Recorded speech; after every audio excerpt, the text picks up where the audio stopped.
Welcome back to another episode of Harmonious at Lunch, the show that fuels your business success. I'm Brandon Gano, your host and guide through the world of harmonious business growth. Today, we're unlocking powerful strategies with industry experts to help your business thrive. If you're a business owner, entrepreneur, or executive, you are in the right place.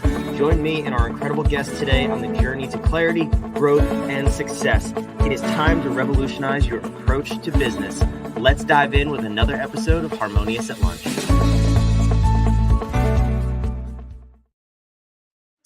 Tab, it's good to see you here. I am so excited for this episode. So for the listeners, the viewers out there, you know I usually meet my guests about 3 seconds before I hit record.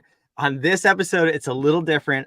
I am going to tell you in advance, we have a rock star with us. Tab, I'm so excited to sit down for this conversation and just unpack what you have for us. The little clickbaity title we have is Success Hacks to Get You Further Faster. We'll see what that means. But first and foremost, thank you for being here and welcome. Well, thank you for having me. I'm excited. Yes, we had like 20 minutes of chatting before. We probably just should have pushed record. I know. Yeah, I always say that because I get on these things and I get excited and I talk to people and I'm like, oh, yeah, none of that was recorded. It was all gold. But listen, I've talked you up now, so you have to deliver. And I saw you speak previously, so there's no shortage of content here. But I want to just figure out, where you are in the world, because you do a million different things. You're all over the place. You're a mom, entrepreneur, speaker. How do you identify yourself for the audience before we dive into success hacks? This has been a question I've been getting a lot, and it really does a lot of like soul searching. People are like, what do you identify as, or what? Which is a touchy question these days. First of all, let's just get that out. I am a woman. I am a woman. Okay. And I always tell people, I am a cat. I'd be a dog if we were being real. Okay. Yeah. I am a woman. Identify, what? Okay. I won't go into that. All right. So I am first and foremost a wife and a mom. Like when people really ask me, who I am, and I'm a Christian. So like, I'm a Jesus lover, that type of stuff. And I hope that doesn't offend your audience, but that is who I am. And like, I cannot cover those things up. And so even when I'm in like a really serious conversation, like I was telling Brandon earlier, like it was called like Money and Fidelity, which was like crazy. It was a podcast I did and it was like super serious, but like I have to bring in who I am. And I have been married for 16 years. I've been with my husband for 23. We were high school sweethearts. We have 5 daughters. And that is, really ingrains in me who I am because my why comes from that. And for a long time, the why was to help my husband financially. My husband would do whatever it takes, by the way, to provide for our family and to thrive for our family, not just survive. He will do whatever it takes. He's a farmer. He was raised farming. So like hard work, this is, what you need to do. We became real estate investors when he was 21 and I was 19. So we saw what that would do, like investing in your own future, really early on. I always knew I wanted to be an entrepreneur. And to be honest, it's because I don't like people to tell me what to do. And I'm so stubborn that it's like, it's my way. Like I am doing this, right? So like, I knew I didn't want to work for somebody else, but I liked learning. Like I loved the areas that I loved and I loved to learn about them, if that makes sense. So I actually have a degree in marriage and family studies because I wanted to help marriages. And I think a lot of your listeners on here, if they're entrepreneurs in some way, shape or form, you want to help. You have a solution for somebody and you want to help them get better results. Even if it's with a product, even e-com, like if you are selling a product, you want that product to go to your customer to make life easier. And for me, it was just helping people internally because I was just very infatuated with human behavior. Like why people do what they do. Why do these uber successful people commit suicide? And in our eyes, they have everything and they're, feeling such self-doubt. And I am so engulfed in like biographies of like, Amy Winehouse or Robin Williams, because we look at them as so talented and they could never see that. So I was always like shifting to that, but I live in rural Nebraska. And unless you're like a therapist or, a psychiatrist, it's like, what do you do with that? And I learned early on that a lot of times because I wanted to go more to help marriages because I knew what solid marriages would do for the household, for the kids, kind of the butterfly effect. So I was like, let's go to the core. Well, I'll never forget the day I went into my advisor and I asked her, I said, hey, what are my next steps? I'm getting my bachelor's. And she's like, well, yeah, get your master's, get your doctorate if you want to be a therapist and psych, and I'm like, okay. And she goes, but I just want to tell you something. By the time they get to us, because she had done marriage and family counseling, by the time they get to us, most marriages fail. And I'm like, what? Like, I am a results driven person. Like, I want solutions for these people. I don't want them to come to me like the sinking ship. And it's just like the anchor that's already going down. So I pivoted and we got married. And like I said, we were already real estate investors and we had 3 babies. And all I wanted to do was help define family finances. Like that was a number one. And some of you on here, that's what you want to do. You want to get out of the survival and you want to get to thriving. Like you want that side hustle. So you don't only buy the soccer shoes, but you can buy your kid the soccer shoes and the shin guards and you can sponsor the team and you want to advance it more. And that was a very strong why for me. And it's what took me like 7 years in a direct selling company, like to keep going and to keep persisting that wheel for those of you who've ever done direct selling. Like it can be a hard game. And the thing is I wanted to help financially. And I did. I helped supplement. We were able to do a lot of extraordinary things, go to Hawaii, go to Disney, take my dad with us, like do all these like fun extra things. But the bottom line of finances like was still up in the air. Like it was still a struggle. It was still when tax time came, like, is this a good year of farming? Is this not? Like, how's the real estate doing? Do we need more renters? Do we need more houses? Kind of like, borrow from Peter to pay Paul or, all those different things. And in 2018, God very loudly whispered to me, like, I needed to start my own business. And I'll be honest, I didn't want to. I wanted to, but I didn't. I always hid behind somebody else. I'd been coaching for, at that time, it was probably 10 years, but I'd always kind of been behind somebody, like behind the direct selling company, behind the companies that I would do like fitness coaching, consulting, training with. I'd always kind of be behind. It was never Tabatha Thorell coaching, fitness, whatever. And so when God wanted me to put my face and my name and my skin in the game, I'm like, I don't know how to hire people, employee tax, like all the things, like, I don't know, LLC, S Corp, like who knows all, I didn't know all that stuff. I just wanted to help people. And so I did what most entrepreneurs do. You like learn everything. You just like paralysis analysis. You learn, you go on YouTube, you go to conferences, you do all the things, you go here, you go there. And they tell you like, this is the thing that's going to make you a millionaire. And you want it so bad that you go into it. And a lot of people are like, call entrepreneurs the shiny object syndrome. Like, Brandon, have you ever heard that? Like, you have the shiny object. I've said that on this show at least 47 times. So okay. Yeah. So I'm going to put a little perspective here. I get the whole shiny object syndrome, but I'm going to give everybody a little grace and offer them a little forgiveness here. The reason why you have shiny object syndrome is not the shiny object. There's nothing wrong with you. You don't have ADD.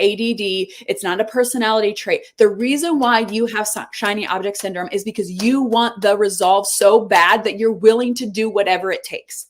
You're willing to try 867 things because you're willing to do what it takes. And I talked about this on my podcast a couple of weeks ago with the Dyson vacuum. He tried over 5,000 models before he figured out the right Dyson model. You're an entrepreneur. You're going to try 5,000 things because you want the one model that works. And here's the great thing. All the models work. I mean, his didn't, but in this world, like the marketplace, almost everything that they're teaching you has worked for at least one person, or they wouldn't be able to do it, right? Because they'd be you can't hide anything. So it's not that it doesn't work, but it might not work for you. And it might not be the right path for you. And so that's why you try the thing here. And it's almost been like this negative, like syndrome, like shiny object syndrome. Like we've labeled ourselves, we've like identified. So then we're like scared to try anything because we think, oh, I don't want to have the shiny object syndrome, kind of like imposter syndrome. Those things aren't real. We have created those and we've created them as shackles for entrepreneurs. And I am not saying go try everything tomorrow, but I'm saying if you're doing something right now and somebody else has sold you on like this will work and you've been doing what they've said and you've been playing the game and it's not working, It's okay to pivot. It is okay to pivot to something new. And that is something not a lot of people are saying right now because they're like, stick and stay with this. Okay. I am not saying that only do it for a week. Like you have to give it an amount of time here. Like you have to give it. But if you've been doing this even for like 6 months, a year and a half, 2 years, and that's not all it is sucking the joy and the money out of your life, then why are you still doing it? Because that's what the guru told you to do. That's so and so made $1 million doing that. Okay, that's good for them. That worked for them. Pivot, try something new. Because you are an entrepreneur and you will do what it takes. I promise you, especially if you're a parent entrepreneur, because you got like that mama bear or that papa bear inside of you, and you're like, I will stay up until 1 a.m., 2 a.m., 3 a.m. I will get up at 5 and I will do the stuff because I want a better life for my family. I want to leave a legacy for my family. I want to help a lot of people.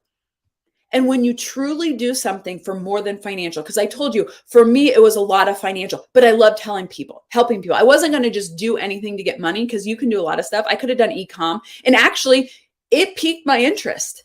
Like when I saw somebody at a conference that was making like crazy amounts of money doing e-com, I'm like, maybe I want to do e-com. The one thing that I would say with that shiny object syndrome, you can try new things, but don't question your calling. Don't question why you're doing what you're doing. Because I did that. I was like, oh, I should do like ecom. And I kind of looked into that and I'm like, I don't want to do ecom. Like that, that does not get my voice out. I don't get to help people. I mean, like you're helping them by giving them a product, but then there's no connection, right? Like for me, it ended there. And for other people, they're like, yes, that's where I want it to end. Like I want it one connection and then done. But for me, that's not what I want. So you can have a little bit of, pivoting is what I call over the shiny object syndrome. Again, like pivoting, but don't pivot what you're truly called to do. And know that, like, know yourself. I quieted my voice for a very long time because I was told I was too loud. I was too strong. I talked too fast. I had too much energy. Like I needed to calm it down, and I did.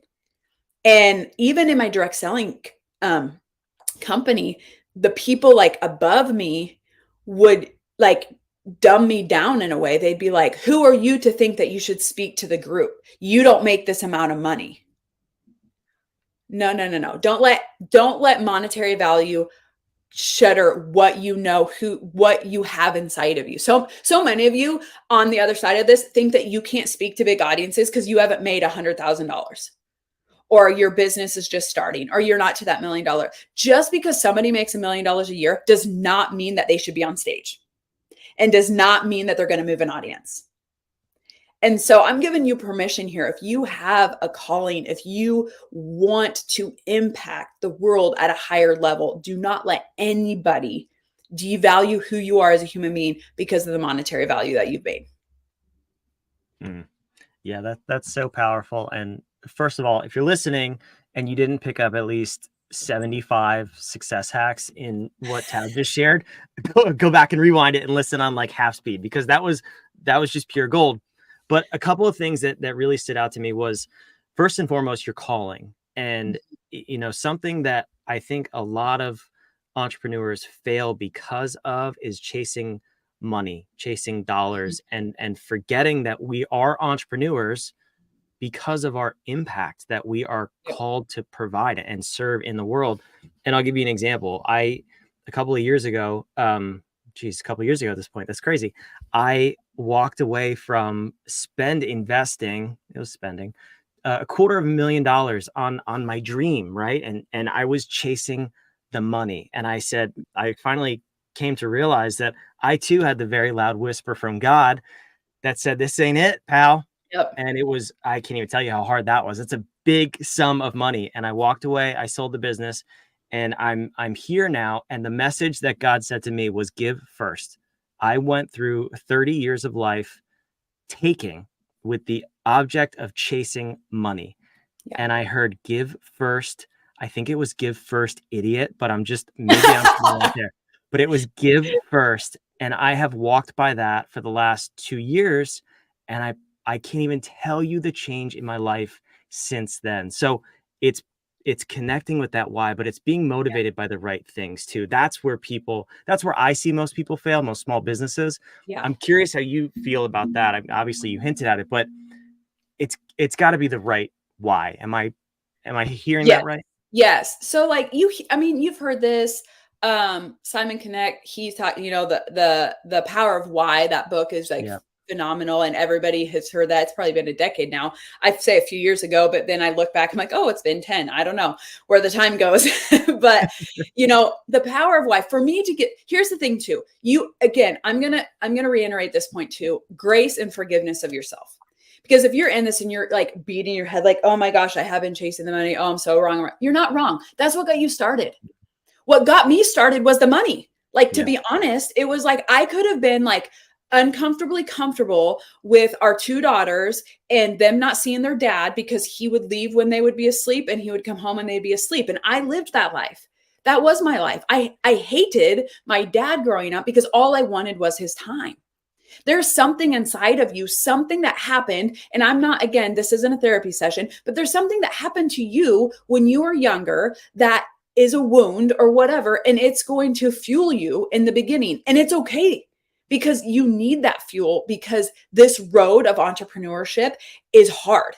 And so that wound is some sort of passion in there that's like, I want this. Like, I want money because I never had name brand clothes, or I want money because my mom was always in the hospital and my parents could barely pay the medical bills. Actually, they couldn't. They were always owing somebody, and I didn't want to owe people.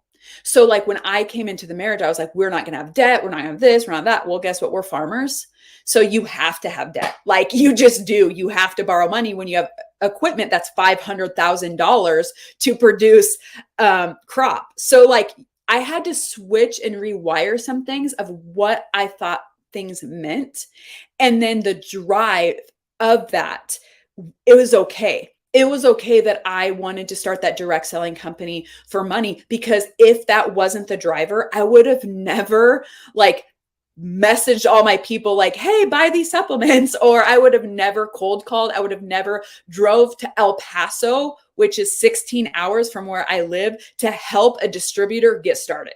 Like, I would have never done those things just to help Crystal. Like, I wanted to help Crystal, but for me to get into my car and drive through a blizzard had to be deeper. It was financial. And so I'm going to be real with that. It's okay that you have that kind of starting point, or like that is in your vision. Like, you want a dream house, you want this, but it can't be what is the only thing. Because like I said, I could have pivoted to e-com. I could have pivoted, there's a lot of things in the online world that I could have learned and done and been really unhappy with.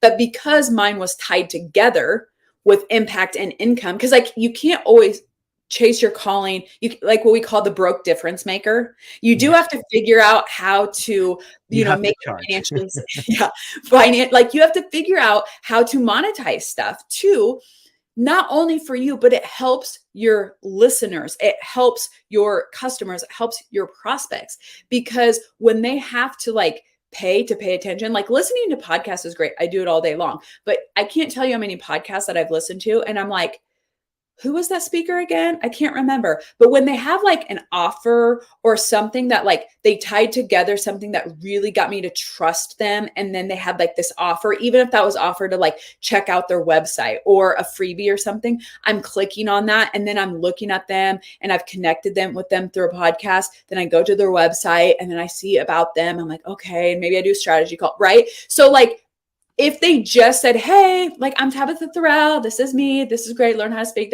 see you later, you're going to forget. Because there's 100,000 million, I don't even know how many podcasts there are right now. And you're going to go, right. And you're going to go and you're going to listen to somebody else and they're going to captivate you just like I did, but they're going to have that call to action. So I think it's like marrying that and knowing that. And in my industry, and what Brandon does too as well, a lot of people, they're scared of that offer. They're scared of like, I don't want to sound too salesy. I don't want to like, I feel like everyone's being sold to. Well, when you look at it like that, when you look at like the world being sold to, guess what? We've been sold to for, I mean, since marketing and advertising, which is like in the early 1900s or even late 1800s. I don't know when the launch of like the first advertising, but I mean, I know it was clear the turn of the century of 1900s. So we've been sold to forever. It's okay. That's fine. That's how you better your life. There's a lot of products in my life that I would not have known about if I wasn't sold to. I get to choose. I get to choose if I want to buy it. Your prospect gets to choose if they buy it. You get to decide, is this heart-centered? Is this really going to help them? Is this going to serve them in the best way? How can I add more value to this? I'm going to give you an example. And Brandon, I'm going to give you a little teaser to the class that we're doing. Well, it'll be past, but you're going to join me in a class. Henry Hines, when he first started his business, he wanted to put his product in a clear jar, because before then, products were purposely in jars that you couldn't see through because they put so much bad stuff in them, like arsenic and oh my gosh, like detergent, and they would bleach stuff like to make it white, make it look more clean and pure. And they would put bleach. I'm not even kidding. Like stomach cancer in the turn of the century was atrocious because of that. Okay. He wanted to put it in clear bottles so you could see it. So you could see that it was the purest tomatoes. Like this was the thing, right? So he had a product and he wanted to serve his audience better so people actually were ingesting good things. So even if it's a product and you want to serve your audience in that higher level, that's how you do it. That's how you differentiate. And it's crazy to me when I still see so many top-notch companies doing products in a way that is not connecting to their audience. And there was a big one. I'm not going to say any names because I don't want to get sued, but there was a big one this spring into summer. And what they did was they thought they were doing the thing that like was correct instead of looking at their audience. It's safe to say we've done case study upon case study on this show, on our other podcast. It's Bud Light. And I said it, she didn't say it. We could unpack that for 6 episodes. Yes. They didn't look at their audience. Like I have nothing against like the people that they were, targeting or whatever, but that's not their ideal client. It never has been. And I know because I live in rural Nebraska and we're their ideal client. Okay. We are like, I don't even say like rednecky, but we're like in the back of our pickup truck on a Saturday night, like under the stars, like drinking a Bud Light, like chilling back, like with our kid, like our kids are playing in the cornfields and we're drinking a Bud Light. Like that is their market. And they skewed from it. And that was their loyal market. I'm talking like people tattoo their logo on their leg, like entire sleeves. That's how devoted of fans they have. And all it took was them taking the eye off that, of serving that client. And it went, you better believe people were covering up their tattoos. They're going in and they're like, they're not having it anymore. And I know because my husband was a big Budweiser fan. Like he loved Bud Heavy. Like it was, he doesn't now because he's old. But like when he was younger, that was his thing, right? And they took their eye off the prize. And why am I telling you this? Because they lost sight in a way of you can say their calling or the connection. When they produced that beer, it was for that all-American blue-collar guy who's worked an 8, 12, 14-hour shift, comes home and just wants to kick back and like have a beer. Like that's why it was created. And they lost sight of that. Disney's another one. They lost sight of Walt Disney's vision. In my opinion, this is my opinion. I'm not making any claims, but like, in my opinion, we are Disney fans. We love going to Disney World. We love Disney movies. They've taken their eye off of who their ideal client is that Walt Disney wanted to serve. He wanted to serve the all-American family and bring them experiences of all-American values and not even American family values. I mean, Shanghai has, Paris they have all Disney World. Like they want that. And if you've ever been, it engulfs them. It's an experience. So if you can match your calling, who you're called to serve, with an experience that allows them for you to serve them at a higher level, like recipe for success. You take your eye off the prize of that. Yeah, disaster. And here's a fun fact for you. So in our last 3 master classes, we have used, this is how I know we're so aligned. We have used Heinz, Bud Light, and Disney as our 3 prominent examples of what happens when a mission of a company gets completely offline and they abandon their audience. So amazing. First of all, we did not plan this. If you heard anything else that we do here at What If, you know I'm not making this up, but I don't know about you, but I want more Tab. This has been phenomenal. You delivered, I promise. So thank you for upholding my promise. But Yes. where do we find more Tab? You already hinted at it. When this airs, yes, it's in the past, a masterclass training that I'm jacked up for in a couple of days, but you have more trainings going on. I'm going to put it on the screen. Can you tell us a little bit about where we can learn more about you and how to speak like a pro? Yes. So, like I said, I've been a coach for over 16 years, and I started in fitness and nutrition, morphed into personal development, relationships, family. Like I said, I have a family of 7, my 5 daughters, and then me and my husband. So I love to give the knowledge that I receive, because I feel like once I receive it, it is my responsibility to give it back. And so this will be uploading more and more, but Tabs trainings is like my vault of all of the things. And you click on an area, like if you want fitness, you're going to go there, you're going to get tips and tricks, maybe some of my lives, maybe some PDFs, whatever in there that you can grab, and it will serve you. Like they're free, they're great. It's like you put your email list in, and really we just do that because we want to stay connected. If we do any events or anything along the areas that you are, jacked about, we want you to know about them. So there's fitness, relationship, business, marriage, like parenting, all those different things. And as I do trainings, I put them in there. They're free. It's great.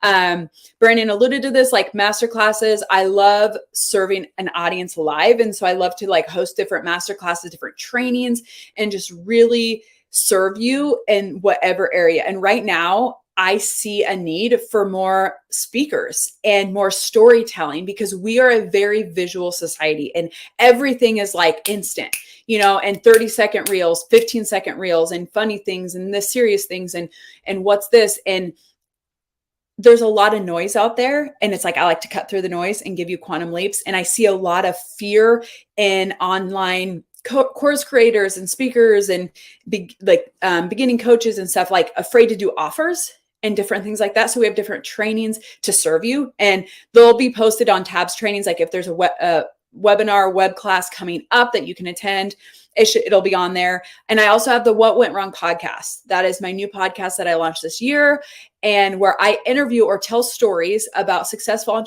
entrepreneurs, but not about their successes. Like we touch on that, but we dive deep into their failures. And it's about bouncing back from failure, what they went through, like really deep, like even deeper than, even what Brandon and I went through today, like going deep of where they struggled, that failure that almost cut them out of the game. Because most entrepreneurs are like one failure away from quitting. And I want you to know, and I want you to hear stories of people who have failed and got up and failed and got up and failed and got up. And some of the failures are health failures. Some of the failures are relationship failures that almost set them off on a tailspin of, alcoholism and, quitting and all of these different things. And for me as an entrepreneur, that's what keeps me going, is hearing stories and knowing if they went through that, then I can go through this, whether it's better or worse. And this is where they're at today. I can go through this. It's just seeing yourself. And it's kind of like the 4-minute mile. It's like, once you've seen it done, it's like, you can do it and you can break it. Once you hear about an entrepreneur, whatever success level they're at, when you hear about their struggle, you think they're just like me. Okay, I'm connected. Like, okay, I can keep doing this. I can get up, brush my shoulders off, and I can move forward. So that's what the podcast is. Check it out. Like I said, we do different interviews, or I share stories of entrepreneurs. I alluded to the Dyson, but there's fun stories about like accidental successes, like the Post-it note and bubble wrap, and YouTube actually was a blunder. So you guys will have to check that out. That's awesome. Yeah, I'm excited to dive in, check out the podcast. And I think, that's something that that really hangs me up with going back to the beginning, the shiny object syndrome and the gurus who are pitching, this is what my life looks like now because I did this one thing. Nobody talks about the failures and how we're all like 3 seconds from throwing in the towel. You are, I am, we all are. That's the joy of entrepreneurship. And that's why we love it, right? Because it's up and down. It's like a drug. That's why we do it. I know. Yeah, it is. Yeah, that's a little, oh man, that's triggering from my past. Now that I think about it, that's crazy. But no, I'm excited and thank you for being here. I really do have to thank you and acknowledge you because you, it's clear you practice what you preach first and foremost. There's a lot of people who come on this show and other shows and maybe they give one-word answers. We're not going to name names, but you are obviously a pro and you help people deliver their message and make that impact. So if you got nothing else from this episode, go to the website on the screen, tabstrainings.com. Learn to speak and deliver your message. It is not that hard. I am a babbling idiot and I do it every single day. Please take that little tiny step. Go hang out with Tab and me. I'll be there too. We're going to have a big old party and make sure you can have the impact you want in this world. Because if you can't speak about it, nobody can find you and buy your stuff and change their life, which means you will end up quitting as an entrepreneur. I know Tab doesn't want that. I for sure don't want that. That's why we do this show. The world needs you. The world needs you. Like, if that's all you get from this, the world needs you. Say no more. Have a great whatever you're doing rest of your day. This has been a fantastic episode of Harmonious at Lunch. Make sure to subscribe. We will see you.